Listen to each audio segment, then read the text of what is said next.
I'd like to explore why meditation both empowers leaders and makes them empowering leaders. And in order to understand that, I'd first like to just explore this issue of intent. In any situation, any leader can either construct their intent on what they're getting from the world, or they can construct their intent on what they're giving to the world. Now, when a leader constructs his intent on what he's getting, he basically deals with the world on the basis of what he wants from it. So if you want something from somebody else, that person's ability to withhold what you want gives them power over you, and it makes you weak. So when the leader constructs his intent on what he's getting, he cultivates weakness. Whereas when the leader gives attention to what he should be giving himself, because he's giving attention to what sits in his own hands, he becomes powerful. Further to this, if you want something from somebody else, their ability to withhold what you want makes them dangerous to you, because they can manipulate you. But not only are they dangerous to you, but precisely because you're trying to get something out of them, you are dangerous to them. And when you're dangerous to them and they're dangerous to you simultaneously, you will have conflict with that person. When you shift your attention to what you should be giving to somebody, because you're now giving attention to what's in your power, they no longer can manipulate you. In other words, you become safe from them.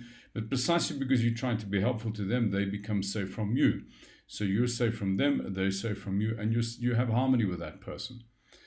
Now, the first sort of question to explore is, what does this intent to give actually mean in a leadership position? Because we very often think of these very iconic leaders and think that really what they give is this big organizational success. They produce organizations that make these massive contributions to the world. And actually, that is not what the leader gives. Because that, if you look at what a leader gives and what sits in the leader's own hands, that is an outcome. And any outcome is really concerned with what one gets. So therefore, the same logic has to hold true for the financial performance of the business, and even balanced scorecards, even, dare I say, something like short-term deliverables and 90-day deliverables, because these are all still outcomes. They're things that the leader gets. So that creates a question, therefore, what does the leader give? Well, what's absolutely certain is that the leader doesn't actually give the balanced scorecard results or the financial performance or the organizational, the achieving its purpose, because those things are generally done by people who do work, workers right at the bottom of the organization, who do tasks either well or not that well, to standard or not to standard, with the intent to serve a customer or a client, and that then produces the financial performance of the business. Now, let's assume there's a 3-level hierarchy in this organization, so that there's a supervisor between the leader and the worker. So the question then is, well, what is the supervisor's job? Well, in the first instance, the supervisor would do some tasks herself, but the rest of what she does gets delivered for her through the worker. And the question was, well, what is her contribution to the worker? And we have a fishing analogy to help sort of understand this. Let's say you're trying to empower somebody to do a task or to fish, for example. The first thing you'll have to do is give the person some stuff, a rod, a hook, a line, a sinker, and you could call that means. The second thing you have to do is you have to equip the person to be able to, or train the person rather, to be able to use those things. So you've got to give them the competency and the skill to be able to fish. We call that ability.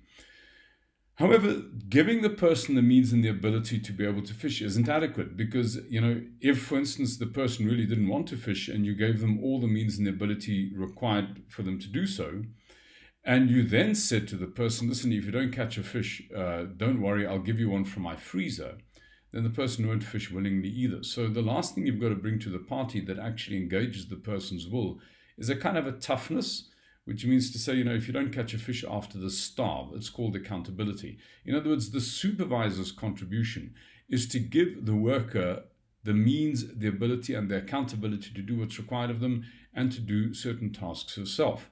So if the question is, what should the boss give? What should the leader give? What sits in the leader's hands? Then clearly this is the same thing. It's to do some tasks himself and to give critically the supervisor the means, the ability, and the accountability to do what's required of him. So that really is what the leader should be giving. that's, if you like, the leader's process. Now, it's very important for us to understand it from that point of view, because if we go back to this idea of what the leader gets and what the leader gives, any outcome is something which the leader gets. But what sits in any person's own hands and the leader's own hands is their process, is what they do. And what, from an intent point of view, is that you want somebody to construct their intent on their process and what they're giving themselves, on the contribution they can make, and not just the result they're getting.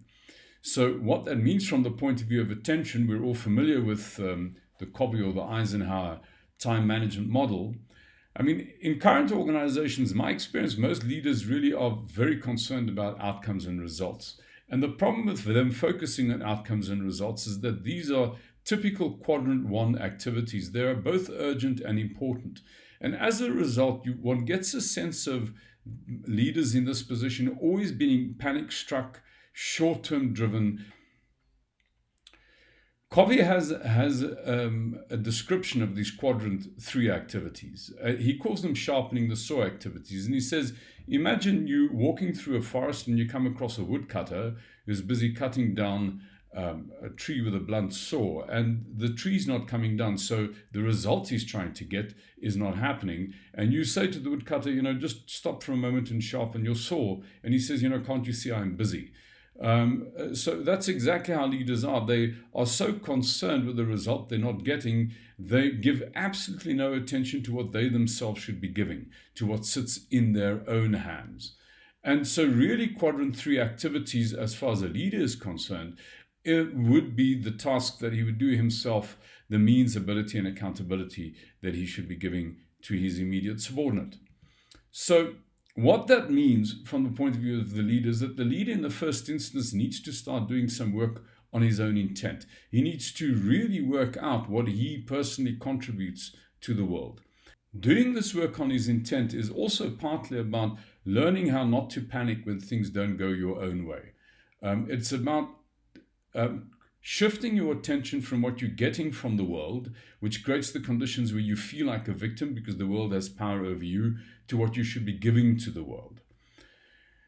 There's a second piece of work that needs to be done that in a sense sits deeper than the work of intent itself, which is to work on one's attention. In other words, to deliberately construct one's day-to-day activities on what one should be giving attention to now, to your process rather than your outcome. And that giving attention to process is really what you can understand mindfulness to be.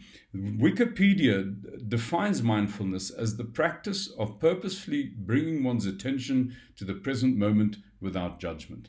Now, that is a skill that one can develop. It's a skill that one can develop by learning to meditate and learning how to quieten your internal dialogue, learning how to quieten the steady stream of judgments that one passes over the world. When one does that kind of work, when the leader does that kind of work, the leader starts developing an inner depth. And that inner depth creates the conditions where he then gives attention to basically what he should be giving rather than what he's getting.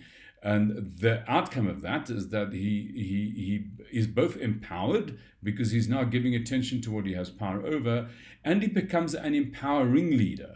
And by becoming an empowering leader, he produces both extraordinary results and an organization that makes a benign contribution to the world. Thank you very much.